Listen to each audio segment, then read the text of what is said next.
Hi, in this video I'm going to explain how to set up an environmental variables on a Mac machine. I'm going to set up an environmental variable for Java and Maven. In your case it could be a different variable that you may wish to set, but the steps I'm going to implement might work for you as well. So let's keep watching this video and understand how to get these things done. As a first step, if you haven't installed Java JDK, download and install the same using the link which you see here. You can go to officialoracle.com and you can also use the link that I use here. I'll leave the details in the description below. The one I have, the version that's appropriate for me in my use case, I've installed JDK 1.8 that you see here to run my Maven projects. You should note that if you are using Eclipse, you may need to install the JDK 18 or above. I have installed both in my MacBook. However, I set the environmental variables only for JDK 1.8. In order to install the JDK versions, let's say if you want to install the 1.8, click on Mac OS under the JDK 8 and then download the file, the DMG file. So you have to approve and then download. So once the file is downloaded, you have to give your username and password to download the same. So once this is downloaded, you have to double click on it and install it in a usual way that you normally do. So once the installation is done, we will see where to check the files and how to navigate to the Java file. Once it's downloaded, click on the file and that will open a Java JDK 8, and you have to double click and install the regular way of installing any other software in your Mac machine. Just follow through it. Since I have already installed it, I'm not gonna work on this again. Step 2, go to your library folder. It should be under Macintosh and check if there is a folder called Java available. Click on Macintosh and then click on library and see if there is a folder called Java available. So you should see all the Java versions listed under Java virtual machine. If you have installed only 1.8, you will see only 1.8. If you have installed JDK 18, you should see JDK 18 as well. Now step 3, open the terminal. You can open the terminal by pressing the command and space bar and type terminal. Right, just open the terminal. Step 4, type the command cd space $home and enter. This will take you to the home directory just in case if you are not there. And next step, enter ls lowercase -a and check if the .zshrc file is present or not. The file that I'm mentioning here is this one, .zshrc. So this file should be available in your list. So this will list all the files, the hidden files as well. If .zshrc is not present, then follow the step, otherwise you can skip the next step basically. So the next step, step 6, is to create. If you don't have a .zshrc file, you have to create one. You can create by using the command touch and then just paste that.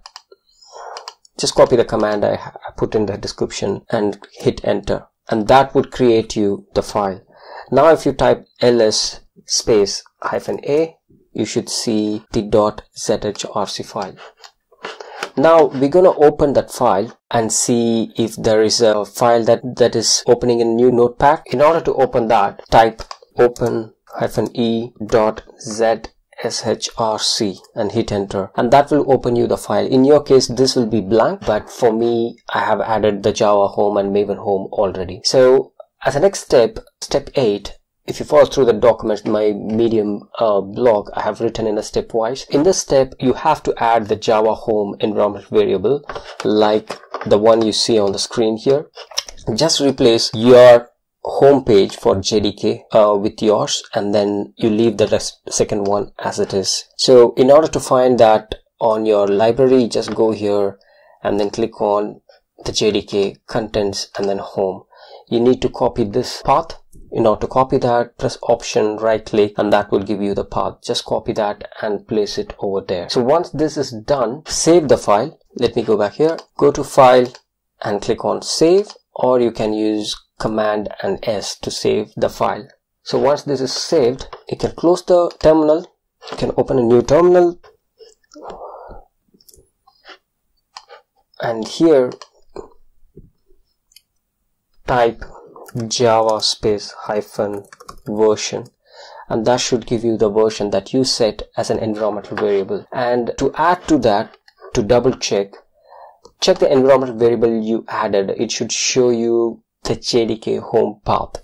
In order to do that, type echo and then $Java underscore home. If you hit enter, it should give you the path to that environmental variable. In a similar fashion, like how we did Java home, we're going to implement Maven home as well. So with this, we have successfully implemented the Java home, and that's why we see the environmental variable is picking up. For Maven home, you need to download the Maven as we did for Java. So just go to the Googles and then search Maven. Here you can see download Maven, and then you can pick the one for your Mac machine, the first one preferably, and double click on the download file to extract them. In this case, you are not going to basically install anything, so you just have to double click, and that would give you a folder like this. You can keep the folder here, or you can move it to a library. In my case, I have moved the folder to the library under my Macintosh. So here, library, I have moved the file here. So once you moved, open the terminal, same like by pressing the command. So in this case, I already have a terminal. I'm just going to launch a new window here, and since you have .zhrc file already, let's open the file to edit. Let's open -e .zshrc and hit enter. Here, as you can see, you would have noticed it previously that I have a Maven home installed already on, Maven home setup already on the .zshrc file. You have to do the same. You have to paste export Maven underscore home, and within that you have to paste the path for that Maven. So if you go to the Finder, in my case, I go here and then just copy the path of this Maven. So this is under library and Maven. So once you paste that, leave the second one as it is, don't disturb that, and save file, and then save, and you can close it. So we're gonna see if the Maven home is actually installed or not. In order to do that, open a terminal again, a new terminal. Maybe you can use the same terminal that you already have. Just type mvn space -version. Okay, and once this is done, you can see the Java version and the OS version and everything. So if you see something like this, which means you have your Maven environment variable set up correctly. As we did previously, let's do the final check of calling the environmental variables echo Maven underscore home. It should bring you the path like this, which means you're fully set. And for Maven especially, try running your project. Okay, so here I have one of the projects which is here, but let me go to my Eclipse. I have another project which I'm going to use to execute it. Project on opening an Amazon and then logging into Amazon with the username and password that I have put in the Excel sheet. Let's see if this project runs. I'm going to run it as Maven test. And this should open a browser, and would enter username and password for the Amazon and sign up. As you can see, it clicks on sign in and it enters the username and password. Basically, this confirms that the Maven environment variables, which is Maven underscore home, is set perfectly. So there is no issue with that. If the Maven home is not set, this particular application or anything like Maven build, Maven clean, install, none of the commands will work for you. Alright, that's all about it. Thanks for watching this video.